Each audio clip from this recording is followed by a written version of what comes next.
Muy buenas noches a todo Latinoamérica. Les saluda Ricardo García de Universal TV Digital. En estos momentos estamos en el programa Hablemos de Poder, pero antes de comenzar quería decirles que estamos muy agradecidos con el doctor Jesús Tobar, que él emitía este programa desde México y se comunicaba con muchos entrevistados a nivel global. Él ha podido entrevistar, ha cubierto las elecciones, las últimas elecciones de Argentina, de Chile, de Portugal, de Costa Rica, de Colombia. Incluso estuvo entrevistando a un profesor universitario desde la Universidad de San Petersburgo, desde la Rusia, para conversar acerca de este ataque y de esta invasión que está haciendo Rusia a Ucrania.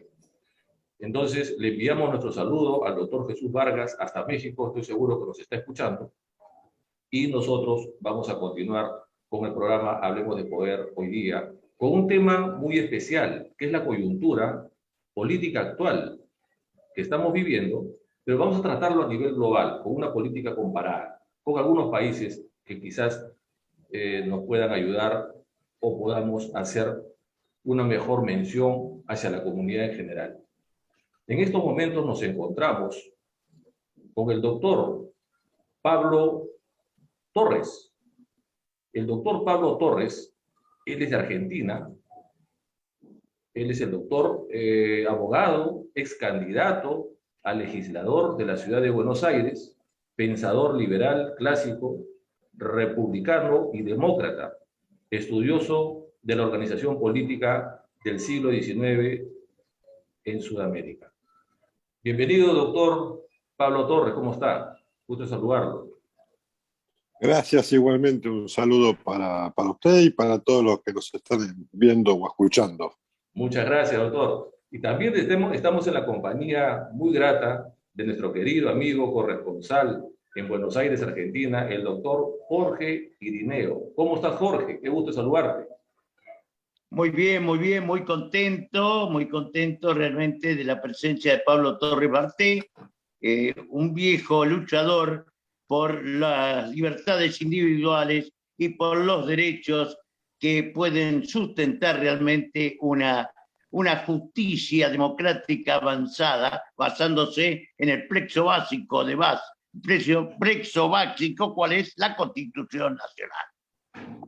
Me parece muy bien, me parece muy bien. Yo, la verdad, no soy un político que ha ejercido la política activamente, pero sí, desde mi lado, desde mi esquina, desde mi tribuna, estoy siempre tratando en lo posible de dar ideas a los candidatos, de dar ideas o tratar de conversar con ellos para que puedan de alguna u otra manera llevar la política bien. Hemos cubierto el 2021 la campaña electoral presidencial del Parlamento Andino, congresal y del PEX, peruanos en el exterior.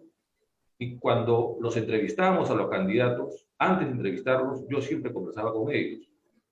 Y siempre les hacía algunas preguntas, porque a mí la verdad que un poco como que me preocupa, un poco no, diría muchísimo, cómo se les está viendo a los políticos.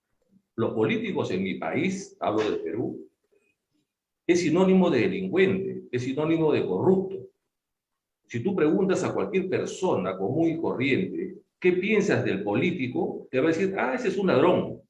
Es seguramente que ha estudiado, se ha formado en la universidad, se ha llenado la pared de títulos para robar mejor. Entonces el pueblo está totalmente desilusionado y decepcionado de los políticos actuales en mi país. Es una verdad lamentable, pero es así. Tal es así que a nivel internacional se sabe de que están metiendo presos a muchos presidentes, a muchos políticos, ¿no? Y ¿qué cosa hay que hacer? ¿Qué cosa hay que hacer? Tenemos que darle solución a esto.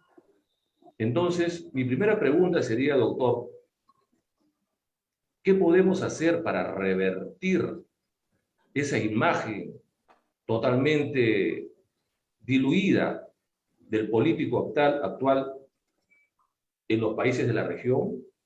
¿Y qué podemos hacer para que esos supuestamente partidos políticos, que no son en la actualidad partidos políticos, Acá en el Perú al menos no obedecen las leyes, no hacen caso a la ley de partidos políticos que deberían formar a sus seguidores o a sus adherentes. ¿Qué podemos hacer para que esos clubes de amigos, esos clubes de amigotes que se forman y fundan un partido con un poco de dinero y después utiliza a la gente para poder gobernar y para poder delinquir? O sea, se han convertido en unas organizaciones políticas, pero criminales, delincuentes. ¿Qué podemos hacer para lavarle la cara al político, doctor Pablo Torres? Bueno, a ver, yo creo que tenemos desde los inicios de los 80 hasta ahora un largo periodo donde hay una crisis de representación que se agudiza. El sistema en la Argentina es bastante similar al de Perú, con la salvedad que acá ni siquiera funcionan algunos institutos. O sea, en Perú, lejos de lo que yo veo, lejos de lo que todo el mundo ve, el año pasado o el anteaño creo que se han destituido 3 o 4 presidentes, ahora está este otro presidente que también tiene una moción de censura. A mí me parece sano que el presidente que no funciona se lo destituya. Todo el mundo ve una crisis política, yo veo una fortaleza ciudadana en eso. Porque el presidente que no funciona, presidente que se lo destituye, simple. Los partidos hace rato que dejaron de ser acá en la Argentina, y creo que en toda Latinoamérica, partidos ideológicos o con alguna base partidaria, y son simples asociaciones para mantener el poder o para alcanzar el poder, porque se ha creado como una oligarquía política independiente del pueblo. Entonces, el político ha dejado de representar al pueblo para pasar a hacer una suerte de malabares donde lo único que quiere es alcanzar el poder o mantenerlo. Entonces, y eso está ¿cómo se llama? Engarzado con una tecnología, que es la tecnología de las redes sociales, o la tecnología digital actual, que hace que la ciudadanía tenga como una suerte de placebo en la participación a través de las redes sociales. Lo que sucede, que yo veo en las redes sociales, que después se traslada a la política, es un enfrentamiento hostil que lo que hace es generar una división tajante y una polarización en la sociedad que después se traslada a la política. Entonces ya la política no se construye en base a propuestas, sino que se construye en base al enemigo que uno tiene enfrente. Está el anticomunismo por un lado, si se quiere, o el antisocialismo por un lado, y el antiliberalismo o el antineoliberalismo por el otro. Entonces, lo vivimos a diario en las sociedades. Chile, Perú, con Keiko y Castillo, Perú con Boric y Katz, lo vimos en Estados Unidos entre Biden y Trump, y lo estamos viendo acá en la Argentina ya hace rato con el kirchnerismo o Juntos por el Cambio, donde hay una construcción política en base al enemigo, no en base a la propuesta. Esto acá en Latinoamérica yo tengo un análisis muy particular que viene de la complexión o de la idiosincrasia hispana que tenemos nosotros. Nosotros estamos acostumbrados a tener un rey, un virrey, aunque nos parezca mentira, y buscamos en el presidente alguien que nos ordene. No sabemos vivir en libertad. Entonces tendemos a buscar un caudillo. Así es como nosotros tuvimos a Menem, ustedes tuvieron a Fujimori, nosotros tuvimos a Kirchner, ahora ustedes tienen a Castillo, Bolivia tuvo a Evo Morales. No sé, hay una baja intensidad democrática, me parece a mí. Que esto se traduce por la búsqueda del caudillo que necesitamos, por no saber conquistar la libertad interna. Queremos buscar la libertad interna como conseguimos la libertad externa, que es por la espada.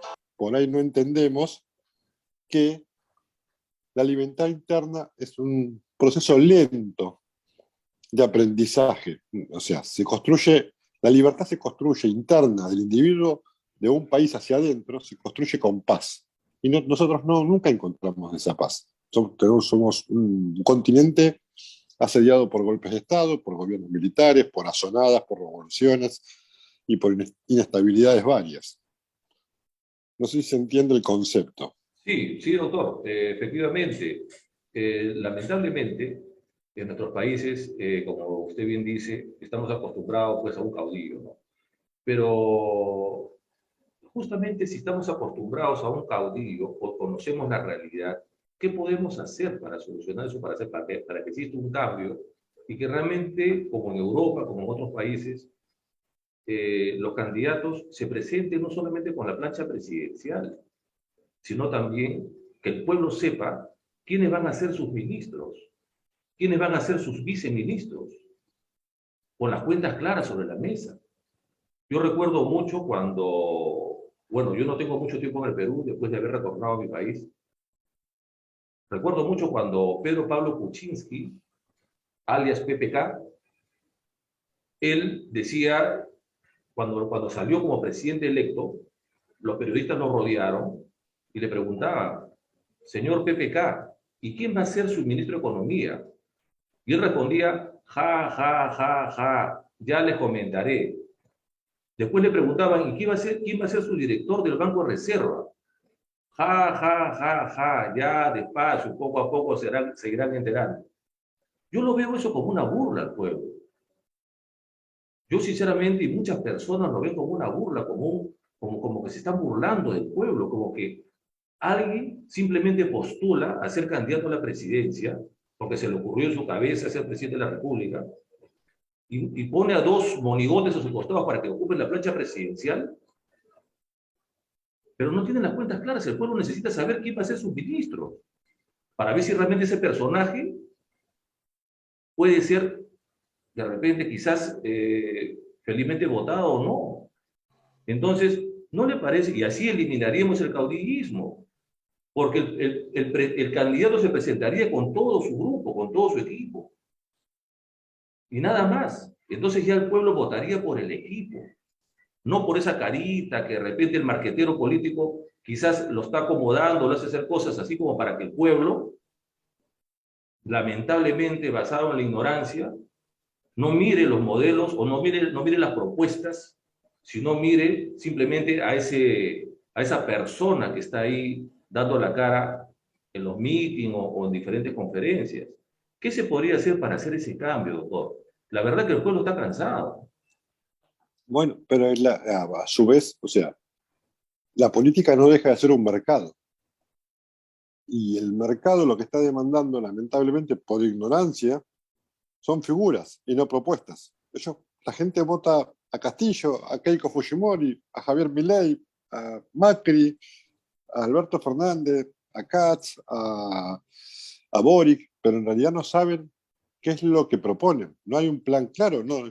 Se abandonó la plataforma partidaria. Hoy es más importante en una campaña política o en un político de ejercicio el asesor de marketing que el asesor económico. Tenemos el caso, si se quiere, de Boric, que nadie sabía quién iba a ser su ministro de Economía, y Boric, que en teoría era alguien de izquierda o de extrema izquierda, si se quiere, termina nombrando como ministro de Economía. Yo no tengo ningún problema, al presidente del Banco Central del anterior gobierno, para disgusto de los votantes de Boric, ¿no? Claro está que esperaban algo más de izquierda y se terminan enterando que es algo más centrista, si se quiere, en lo económico. Y así es como Boric, por hacer esas maniobras de pintarse con un hombre con una izquierda por ahí más radicalizada, pero cuando asume el poder, girar un poco al centro por la realidad política, termina bajando su nivel de popularidad a niveles, a 2 meses, 2, 3 meses de asumir, a niveles críticos. Lo mismo pasa con Castillo, si se quiere. Alguien esperaba de Castillo por ahí algo más de izquierda. La realidad política le impone un centrismo. Y también hay yo lo que noto es una ansiedad en las sociedades de reclamar soluciones ya, cuando las soluciones políticas nunca pueden ser ya. Y Es lo esto que, también está dado por la cultura de lo instantáneo a la que nos somete la tecnología. O sea, yo siempre cuando hablo con jóvenes que hablo de política, yo les explico, les digo, cuando yo me iba de vacaciones, me iba 15 días a vacacionar al sur de la Argentina, sacaba fotos, que sacaba nada más que 24 fotos, porque era lo que daba el rollo de fotos, volvía de las vacaciones, mandaba a revelar las fotos, y las fotos yo las tenía 15 días después de volver de las vacaciones. Había una limitación en la cantidad de fotos y un tiempo de espera en obtener las fotos. Los chicos ahora, y la sociedad en general, está en la cultura de lo instantáneo. La cantidad de fotos es ilimitada porque los teléfonos sacan fotos y fotos y fotos o las cámaras digitales, y el resultado de las fotos es inmediato. Esto lo uso como ejemplo para ver la inmediatez con la que la gente pretende soluciones que son de larga data y cuyas soluciones son por ahí también de larga data. Y nadie se anima a decir, esto nos va a llevar a solucionar 10 años. Vamos a empezar a solucionarlo, pero los resultados los vamos a ver a 2 años, a 4, a 6, en el próximo periodo presidencial.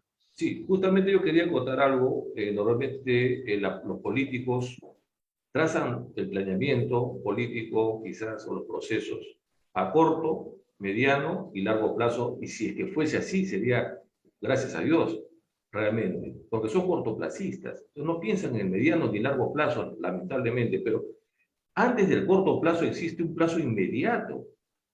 El Perú, por ejemplo, como otros países de Latinoamérica, se está desangrando. Están en el quirófano, en el UCI, en la unidad de cuidados intensivos. Hay plazos inmediatos que hay que acudir. Hay gente que se muere de hambre. Hay gente que no tiene agua, que no tiene luz y no tiene desagüe. En la capital del Perú, en Lima, hay mucha población que no tiene los servicios básicos.